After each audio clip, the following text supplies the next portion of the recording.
Então, você curte mesmo quadrinho de fantasia e alternativo de maneira em geral? Então já assina logo o canal aí, já começa a seguir o Old Man Shandits, porque toda semana aqui a gente tem uma renca de quadrinho alternativo para vocês, beleza? Então vamos para a lista dessa semana. Solta a abertura aí.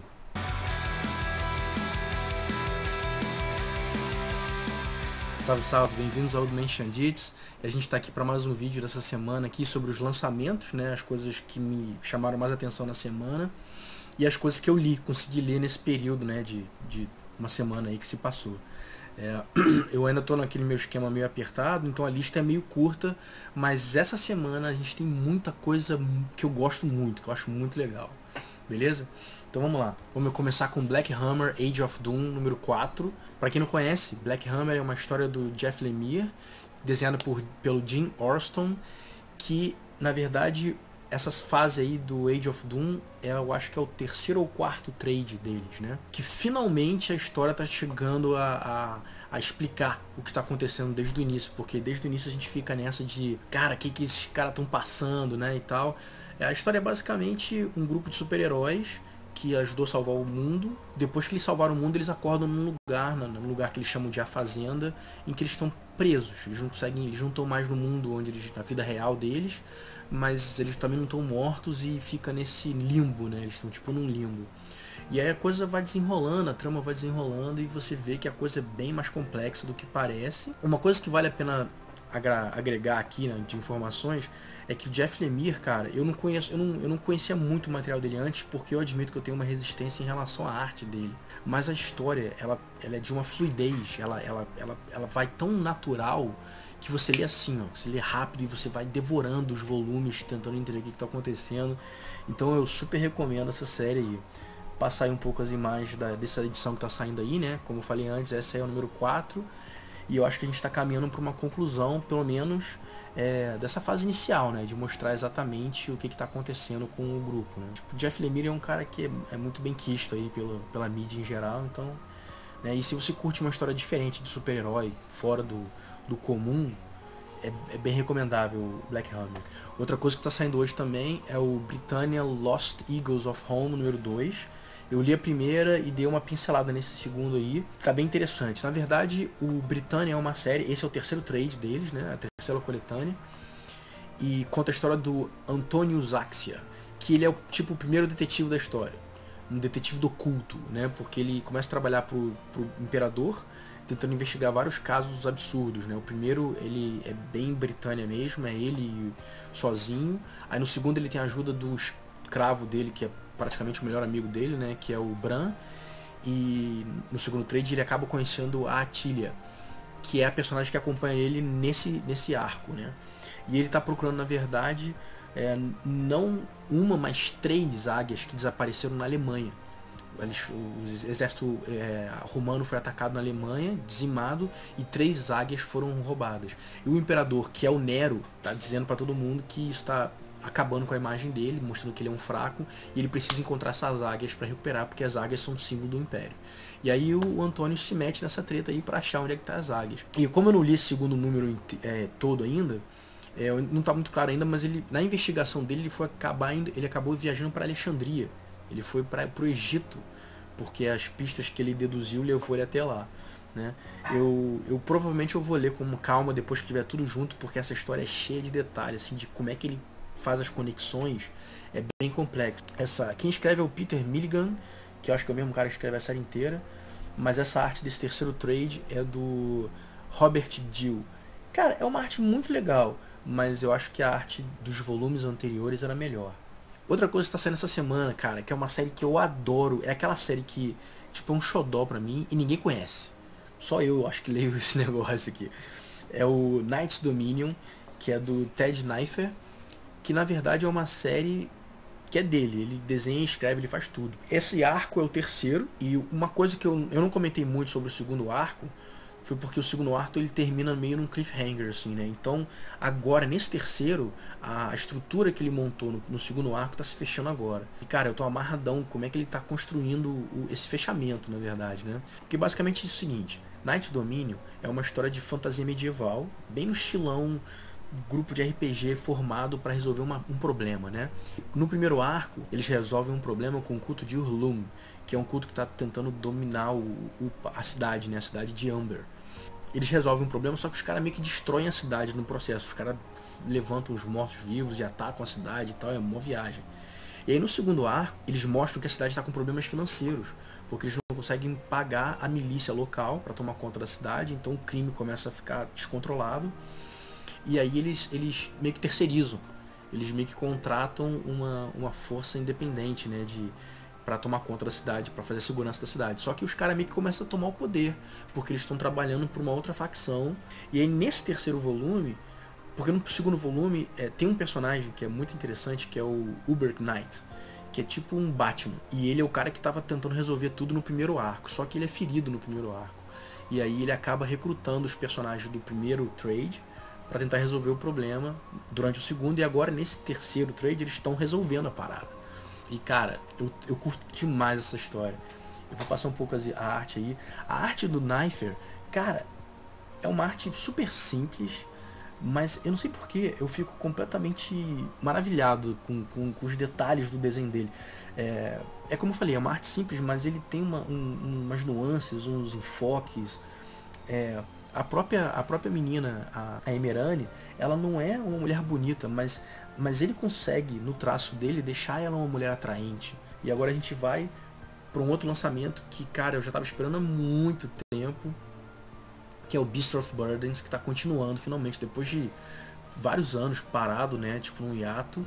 Beast of Burden foi lançado aí no Brasil, inclusive pela Pipoca Nanquim, e parece que eles já estão com o segundo na ponta da agulha para lançar aí no Brasil também. Eles devem estar esperando fechar esse arco que está começando aqui agora, então nos próximos meses vale a pena ficar esperto para ver isso. Uma mudança que teve muito grande é que, apesar da escrita ainda ser do Ivan Dorkin, tá tendo uma mudança na arte, que quem está assumindo aí o pincel, né, da parada é o Benjamin Dewey, que é um cara que eu curto muito, porque ele desenha essa série aí, o Autumn Land, que é uma outra série muito maneira, que eu nunca falei aqui no canal, porque também tá no hiato. Eles lançaram 2 trades, eu tava esperando o terceiro sair, essa capa aí é do volume 2, inclusive, e até hoje nem sinal, né? Porque a Jill Thompson também está envolvida com milhões de outros projetos. A Jill Thompson é quem iniciou as primeiras histórias, que é uma artista também ímpar. Mas a arte do Dewey não fica para trás não, cara. É uma arte muito legal. Ela não é uma arte totalmente pintada, como a da Jill Thompson. O cara tem a manha de fazer uma arte muito bonita, muito bem acabada.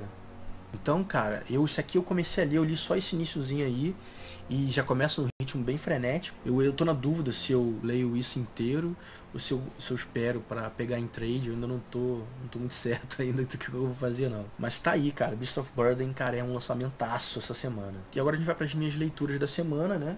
Como eu falei semana passada, eu finalmente li os 2 álbuns do Conan que saíram, né, pela Glenar.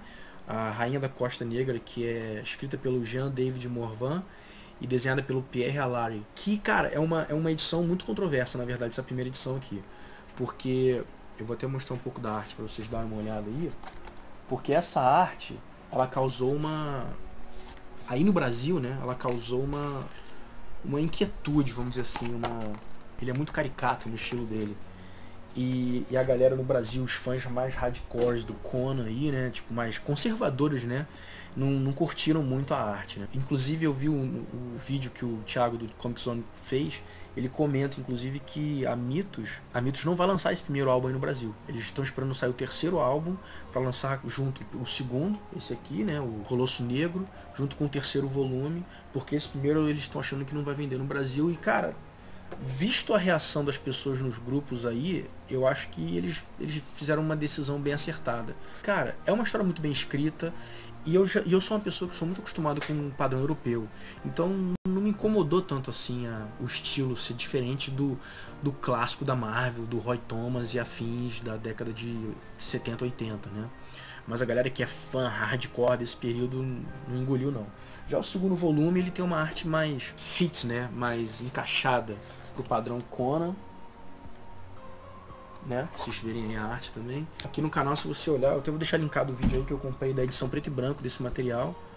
E eu ainda quero fazer um vídeo mais detalhado sobre esse material, então talvez no futuro eu ainda volte a falar dessa série em especial. E outra coisa que eu li essa semana, que foi uma super surpresa pra mim, foi essa série aí, Sleepless.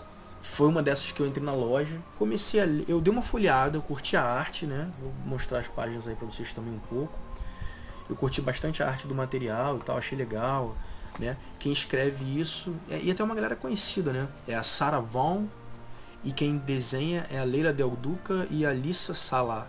A Sarah Vaughan, ela trabalhou no Eternal Empire e Alex Plus Ada, da Image Comics, que são séries bem conhecidas, inclusive eu acho que estão sendo publicadas aí no Brasil. E essa série aqui, ela é uma história de fantasia medieval que lida muito com a questão política dentro da corte. Conta a história dessa menina da capa aqui, né?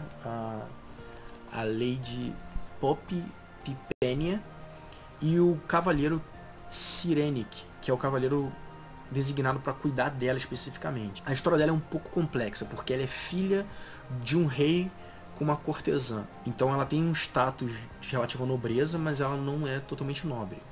E aí o pai morre e o irmão, né, o tio dela, assume o trono. E aí começa uma trama meio estranha de querer matar ela. Essa série ela tem vários detalhes que são muito interessantes. Por exemplo, ela chama Sleepless porque os cavaleiros Sleepless é tipo uma ordem de cavaleiros que literalmente não dormem. Cara, eu achei isso muito louco. Os caras fazem um juramento e esse juramento tem algum envolvimento com algum efeito clerical ou mágico, não sei, não fica muito claro. Eles param de dormir. Por isso que ele tem essas olheiras gigantes, aparece na arte, né? Essa é a primeira página da história. Você vê que ele tem um olho cheio de olheira, assim, porque ele não dorme. O cara literalmente não dorme há anos. Imagina um cara que não dorme há anos. E tem os efeitos colaterais disso também, né? Porque os cavaleiros Sleepless, eles começam a enlouquecer. Alguns começam a perder noção da realidade, começam a alucinar, e aí começam a ficar malucos. Outros simplesmente morrem. Chega uma hora que eles chamam de conseguiu finalmente dormir, e o cara cai duro e morre, saca? Tipo, tem umas histórias, umas paradas muito legais. E a trama da disputa na corte é bem construída também. Cara, eu recomendo demais Sleepless. Foi uma surpresa muito agradável da semana. Eu tive muita dificuldade essa semana para definir qual que ia ser o meu título especial. Mas eu tive que dar para Delilah Dirk. Essa série, cara, ela é magnífica. Ela é escrita e desenhada por Tony Cliff, né? Que tem uma arte estupenda. A arte do cara é muito legal. Ele tem um estilo meio europeu, assim, vamos dizer assim, né? Inclusive a própria Delilah Dirk, ela não é uma mulher bonita.